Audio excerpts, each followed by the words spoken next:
చింత రాజశేఖర్ గారు AP liquor స్కామ్లో రోజుకో మలుపు తిరుగుతున్న పరిస్థితి. మొన్నేమో విజయసాయిరెడ్డి విచారణకు హాజరయ్యారు. నిన్నేమో మిథున్ రెడ్డిని దాదాపుగా సుదీర్ఘంగా 8 గంటల పాటు విచారించిన పరిస్థితి. సో ఈ క్రమంలో మళ్ళీ తన బెయిల్ రద్దే అవకాశం ఉంది అన్నట్టు కూడా ఊహాగానాలు వినిపిస్తున్న క్రమంలో మీకేమనిపించింది? నిజంగా గత ప్రభుత్వ హయాంలో లిక్కర్ స్కామ్ జరిగిందా అంటే ఏం చెప్తారండి? గత ప్రభుత్వ హయాంలో లిక్కర్ స్కామ్ జరిగిందా లేదా అంటే చంద్రబాబు నాయుడు మీద లిక్కర్ స్కామ్ ఆయన మీద ఉన్న ఆరోపణ, ఆయన హయాంలో స్కామ్ జరిగింది. ఆయన హయాంలో స్కామ్ జరిగితే దాని మీద జగన్మోహన్ రెడ్డి ప్రభుత్వం కేసు పెడితే ఆ కేసులో ఆధారాలు లేవని కొట్టేయించుకునేందుకు ప్రయత్నం చేస్తే ముట్టికాయలు వేసింది హైకోర్టు. ఆధారాన్ని సమర్పించండి, మీ కేసు మీరు ఎట్లా రద్దు చేయించుకుంటారో ఎట్లా చేసుకుంటారో ముట్టికాయలు వేసిన పరిస్థితి మనం అందరం చూసాం. సో ఇక్కడ జగన్మోహన్ రెడ్డి గారికి చంద్రబాబు నాయుడు గారికి చాలా తేడా ఉంది. జగన్మోహన్ రెడ్డి గారు ఏం చేశారంటే చంద్రబాబు నాయుడు గారి తప్పులు ఎత్తి చూపించడంలో పూర్తిగా విఫలమయ్యారు. జగన్మోహన్ రెడ్డి గారి ప్రభుత్వానికి అంటే ఆయన చీఫ్ సెక్రటరీ గారికి, ఆయన ప్రిన్సిపల్ సెక్రటరీ గారికి, అలాగే ఆయన సలహాదారు సజ్జల రామకృష్ణారెడ్డి గారికి 2022 ఏప్రిల్లో మీరు ఒక రాజధాని 3 రాజధానులు అని వాదన మీద ఎక్కువ ఫోకస్ చేస్తున్నారు. అది కాదు మాట్లాడాల్సింది. అమరావతి అనేది లక్షల కోట్ల కుంభకోణము, ప్రభుత్వ ఖజానా దోపిడీ. ల్యాండ్ పూలింగ్ చట్టం అనేది ప్రభుత్వ ఖజానా దోపిడీ. దాని మీద చెప్పండి, ప్రజలకి అవగాహన కల్పించండి అని చెప్పడం జరిగింది. అంటే చంద్రబాబు నాయుడు లక్షల కోట్లు దోచుకుంటున్నాడు అని ప్రజలకు చెప్పుకోలేకపోయినారు వీళ్ళు. ఈ రోజుకి కూడా చెప్పుకోలేకపోతున్నారు. సో అక్కడ స్కామ్ ఏమీ లేదు. జగన్మోహన్ రెడ్డి గారి హయాంలో లిక్కర్ స్కామ్ అంటూ ఏమీ లేదు.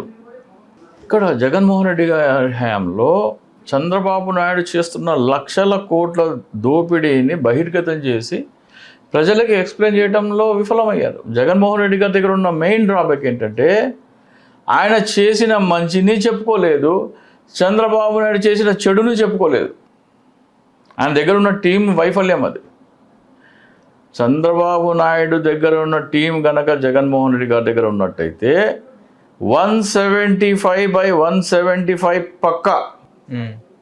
ఆయన చేసిన మంచిని ప్రజలకు చెప్పడం, చంద్రబాబు నాయుడు ఎంత దగా దోపిడీ నయవంచన నమ్మక ద్రోహం ఆంధ్రప్రదేశ్ ప్రజలకు చేశాడో చెప్పుకోవడంలో కూడా జగన్మోహన్ రెడ్డి విఫలమయ్యారు. ఎలాగైతే మీకు 33,000 మంది అమ్మాయిలు అదృశ్యమయ్యారని చెప్పారు, ఎలాగైతే మీకు 10 లక్షల కోట్లు 12 లక్షల కోట్లు అప్పులు చేసేసారని చెప్పి దుష్ప్రచారం చేశారు, ఎలాగైతే ల్యాండ్ టైటిలింగ్ యాక్ట్ అది కాదు, అది land grabbing act, Jaganmohan Reddy మీ భూములన్నీ లాగేసుకుంటున్నాడని దుష్ప్రచారం చేశారు, ఎలాగైతే అడుగడుగునా జగన్మోహన్ రెడ్డి చెయ్యని తప్పు చేశాడు అని ప్రజలను నమ్మించే ప్రయత్నం చేశారు. అలా చేయక్కర్లేదు. జగన్మోహన్ రెడ్డి చంద్రబాబు నాయుడు చెయ్యని తప్పు చేశాడని నమ్మించక్కర్లా, చేసిన తప్పు చేశాడని చెప్తే చాలు ప్రజలు ఛీ అంటారు చంద్రబాబు నాయుడిని. ఈరోజు వరకు కూడా ల్యాండ్ పూలింగ్ స్కామ్ ఎంత పెద్ద 5 లక్షల కోట్ల ప్రజాధనం దోపిడీది. అంటే ఆంధ్రప్రదేశ్లో ఉన్న ప్రతి ఒక్క పౌరుణ్ణి దోచి కొందరు భూస్వాములకి రియల్ ఎస్టేట్ వ్యాపారులకి దోచిపెట్టే చట్టం అది. ఇది నేను అంటలేదు, స్వయాన నరేంద్ర మోడీ గారు అన్నారు. 22 ఏప్రిల్ 2019లో కర్నూలు సభలో నరేంద్ర మోడీ గారు ఏమన్నారో మీకు వినిపిస్తాను. నేను అంటున్న మాటలు కావు ఇవి. साथियों, आंध्र प्रदेश में आम चर्चा है कि यहां की सरकार की योजनाओं में घोटाले नहीं होते, बल्कि योजनाएं ही घोटाले के लिए बनाई जाती है। यहां नई राजधानी से लेकर अलग अलग परियोजनाओं में क्या क्या खेल हो रहे हैं, किसकी तिजोरियां भरी जा रही है, ये आंध्र प्रदेश की जनता भली भांति जानती है. ఆంధ్రప్రదేశ్ రాజధాని కోసమే అవినీతి చేసేందుకే కనిపెట్టిన పథకము అన్నారు. అంటే ల్యాండ్ పూలింగ్ పథకం అనేది అవినీతి చేసేందుకే కనిపెట్టిన పథకము అని చెప్పేసి నరేంద్ర మోడీ గారు ప్రధాని స్థాయిలో అన్నారు. ఆయన అదేమిటో వివరించే ప్రయత్నం కూడా వైసీపీ చేయలేదు, ఈ రోజుకి చేయట్లేదు. కాకపోతే మన ఇంటర్వ్యూలు చూసి సోషల్ మీడియాలో చాలామంది గౌరవ భారత ప్రధాన న్యాయమూర్తి గారికి లేఖలు రాస్తున్నారు. అవనిగడ్డ నియోజకవర్గంలో ఒక చోట రిటైర్డ్ టీచర్ 20 మంది కలిసి వాకింగ్కి వెళ్తా సాయంత్రం వాళ్ళు కలిసి ఒక చోట కూర్చొని చర్చించుకుని రాజకీయాలు ఏంటి అని చర్చిస్తున్న టైంలో వాళ్ళకు ఒక వీడియో చూశారు వాళ్ళు.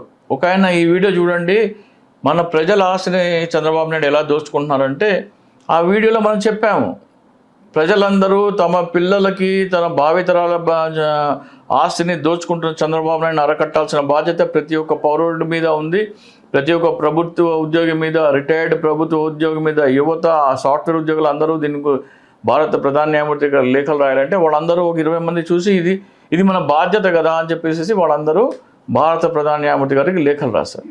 అలాగే జగన్మోహన్ రెడ్డి గారు సూచించిన ప్రభుత్వ భూమిలో రాజధాని ఏంటి, చంద్రబాబు నాయుడు పవన్ కళ్యాణ్ చేస్తున్న ల్యాండ్ పూలింగ్లో రాజధాని ఏంటి రెండు పోలుస్తూ కొన్ని అంశాలు పోలిక పట్టిక తయారు చేయడం జరిగింది. అవి పోస్టర్లుగా తయారు చేసి టీ స్టాల్స్ దగ్గర, టిఫిన్ సెంటర్ల దగ్గర, గ్రామాల్లో పాల సేకరణ కేంద్రాలు ఉంటాయి కదా వాటి దగ్గర, విలేజ్ సెక్రటేరియట్ దగ్గర, బస్ షెల్టర్ దగ్గర, అలాగే హెయిర్ కటింగ్ సెలూన్స్లు, జనసేన కార్యకర్తలు అయితే వాళ్ళ ఇంటి వెలుపల ప్రదర్శించే కార్యాచరణ చేపట్టాలని పిలిపిస్తే దానికి కూడా బీభత్సమైన రెస్పాన్స్ వస్తుంది. అందరూ మాకు అది పంపించండి ఫార్మాట్, మేము స్టిక్కర్లు తయారు చేసి పోస్టర్లు తయారు చేసి గోడల మీద అంటిస్తామని చెప్పి నాకు ఈమెయిల్స్ పెడుతున్నారు. ఎవరికైనా సరే ఈ గౌరవ భారత ప్రధాన న్యాయమూర్తి గారికి లెటర్ రాసే ఫార్మాట్ కావాలన్నా, లేదా జగన్మోహన్ రెడ్డి గారు సూచించిన ప్రభుత్వ భూమిలో రాజధాని కరెక్టా, లేకపోతే చంద్రబాబు నాయుడు పవన్ కళ్యాణ్ చేపట్టిన ల్యాండ్ పూలింగ్ ద్వారా రాజధాని కరెక్టా అనేది రెండు పోలిక పట్టిక తయారు చేయడం జరిగింది. అవి పోస్టర్లు వేసి గ్రామాన్ని అంటించే కార్యాచరణ కూడా జోరుగా సాగుతుంది. ఆసక్తి ఉన్నవారు ఇటువంటి పోస్టర్లు ముద్రించి వాళ్ళ గ్రామంలో టీ స్టాల్స్ దగ్గర, టిఫిన్ సెంటర్ దగ్గర, బస్ షెల్టర్ల దగ్గర, పంచాయతీ కార్యాలయం దగ్గర, లేదా విలేజ్ సెక్రటేరియట్ దగ్గర, లేకపోతే పాల సేకరణ కేంద్రం దగ్గర ఇవి అంటిస్తే ఏమవుతుందంటే ప్రజలకు అవగాహన వస్తుంది. మన సొమ్ము దోచుకొని భూస్వాములకి, రియల్ ఎస్టేట్ వ్యాపారులకి ఎలా దోచిపెడుతున్నారో పవన్ కళ్యాణ్, చంద్రబాబు నాయుడు అనేది స్పష్టంగా అందులో అర్థమయ్యే విధంగా ఒక పోలిక పట్టిక తయారు చేయడం జరిగింది.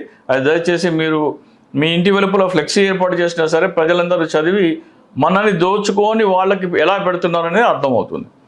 సో ఇక్కడ మిథున్ రెడ్డి గారికి నేను చేసే రిక్వెస్ట్ ఏంటంటే, మిమ్మల్ని వేధిస్తున్నారని మీకు తెలుసు, మీ మీద పెట్టిన కేసు తప్పుడు కేసు అని తెలుసు, మీరు ఆ వేధింపులకు గురవుతూ విచారణకు హాజరవుతూ జైలు జీవితం గడిపి మళ్ళీ బెయిల్ రద్దు అయ్యే అనే పరిస్థితి ఎందుకు తీసుకొచ్చుకున్నారు? మీరు దయచేసి చంద్రబాబు నాయుడు చేస్తున్న 5 లక్షల కోట్ల అవినీతి గురించి ప్రజలకు వివరించండి. ఆ దోపిడీ నుంచి దృష్టి మరల్చేందుకే మిమ్మల్ని బిజీగా పెడుతున్నారు. ఇప్పుడు మిథున్ రెడ్డి గారిని, అవినాష్ రెడ్డి గారిని, చెవిరెడ్డి భాస్కర్ రెడ్డి గారిని, వీళ్ళందరినీ లిక్కర్ స్కామ్ ఎందుకు బిజీగా పెడుతున్నారు? వాళ్ళందరూ చంద్రబాబు నాయుడు మీద ఎదురు దాడి చేయకుండా వాళ్ళ మీద దాడి జరుగుతుంటే ఆ దాడిని డిఫెండ్ చేసుకోవడంలోనే వీళ్ళ సమయం అంతా వృధా అయిపోతుంది. వీళ్ళ ఆలోచన, వీళ్ళ సమయం మొత్తము వీళ్ళని ఎందుకు బిజీగా ఉంచాలంటే వీళ్ళ మీద వాళ్ళని వాళ్ళు డిఫెండ్ చేసుకోవడంలోనే టైం వేస్ట్ అయిపోతుంది. ఎప్పుడు అయితే వీళ్ళు చంద్రబాబు నాయుడు మీద ఎదురు దాడి చేయరో, చంద్రబాబు నాయుడిని డిఫెన్స్లోకి నెట్టరో, అప్పటి వరకు వీళ్ళని ఇలా హెరాస్ చేస్తూనే ఉంటారు. ఫస్ట్ థింగ్ ఏం చేయాలి, మీరు అమరావతి ల్యాండ్ పూలింగ్ చట్టం ప్రతి గ్రామంలో చర్చ జరిగే విధంగా ఈ పోస్టర్లు అంటించేయండి. ప్రతి గ్రామం నుంచి గౌరవ భారత ప్రధాన న్యాయమూర్తి గారికి లెటర్స్ రాయించే కార్యాచరణ చేపట్టండి. ప్రతి ఒక్క ఓటర్కి నిన్ను దోచుకొని వాళ్ళకి పెడుతున్నాడు, నీ కుటుంబ సభ్యులను దోచి వాళ్ళకి పెడుతున్నారు, నీ పిల్లలు మనవలు భావితరాల కంచంలో అన్నం తీసుకెళ్ళి వాళ్ళు తింటున్నారు అనేది ఎక్స్ప్లెయిన్ చేయండి. ఇది అబద్ధం కాదు, ఇది వాస్తవం. జరిగింది చెప్పలేకపోతున్నారు మీరు. చంద్రబాబు నాయుడు చేసిన దోపిడీ మీరు చెప్పలేకపోతున్నారు. మీరు చేయని దోపిడీ మీద మిమ్మల్ని చంద్రబాబు నాయుడు హెరాస్ చేస్తుంటే మీరు మౌనంగా ఉన్నారు. సో మిథున్ రెడ్డి గారి మీద ఇవన్నీ రుజువు అయ్యేవేమీ కాదు. సో మిథున్ రెడ్డి కానీ, లేకపోతే అవినాష్ రెడ్డి గారు కానీ, లేకపోతే చెవిరెడ్డి భాస్కర్ రెడ్డి కానీ, వీళ్ళందరూ ఏం చేయాలంటే మన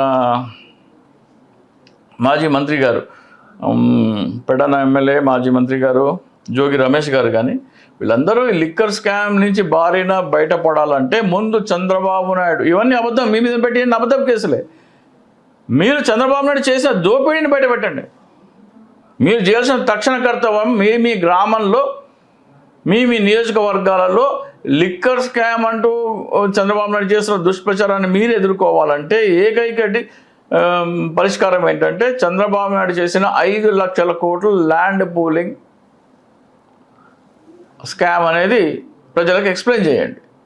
గ్రామాన పోస్టర్లు వేయించండి. జగన్మోహన్ రెడ్డి గారు ప్రభుత్వ భూముల రాజధాని కడితే అన్నారు, అలా చేస్తే ఏమై ఉండేది? చంద్రబాబు నాయుడు, పవన్ కళ్యాణ్ ల్యాండ్ పూలింగ్ చేస్తున్న పద్ధతిన రాజధాని కడుతున్నారు. ఇలా చేస్తే రాష్ట్ర ప్రజలు ఎంత నష్టపోతున్నారో, రాష్ట్ర ఖజానా ఎంత నష్టపోతుందని మేము తయారు చేసిన పోలిక పట్టిక మీరు ప్రతి గ్రామంలో అంటించండి, ప్రచారం చేయండి. ఆటోమేటిక్గా చంద్రబాబు నాయుడు డిఫెన్స్లోకి వెళ్ళిపోతారు. మీ నియోజకవర్గాల్లో ఒక్కొక్క ఎమ్మెల్యే లేదా ఒక్కొక్క వైసీపీ ఇన్ఛార్జ్ కనుక 10,000 నుంచి 25,000 మంది చేత లెటర్స్ రాయిస్తే గౌరవ భారత ప్రధాన న్యాయమూర్తి గారికి మా రాష్ట్ర ఖజానా ఇలా దోచుకుంటున్నారని చంద్రబాబు నాయుడు డిఫెన్స్లో పడిపోతాడు. సో ఇప్పుడు వీళ్ళు చేయాల్సింది ఏంటంటే మిథున్ రెడ్డి గారు కానీ, లేకపోతే జోగి రమేష్ గారు కానీ, లేకపోతే చెవిరెడ్డి భాస్కర్ రెడ్డి గారు కానీ, వీళ్ళందరూ చేయాల్సింది ఏంటంటే liquor scam versus land pooling scam, ఏది నిజం ఏది అబద్ధం అనేది ప్రజలకు చెప్పాలి. అయితేనే వాళ్ళ ఉపశమనం, లేకపోతే చంద్రబాబు నాయుడు వేధిస్తూనే ఉంటాడు 5 సంవత్సరాలు. That's it. హలో, తెలుగు రాజ్యం ఛానల్ చూస్తున్నారా? సామాజిక రాజకీయ జీవన చిత్రణే తెలుగు రాజ్యం. అతిశయోక్తులు అసత్యాలు ఉండవు. రాజకీయ కోణం కాదు, ప్రజా కోణమే కొలబద్ద.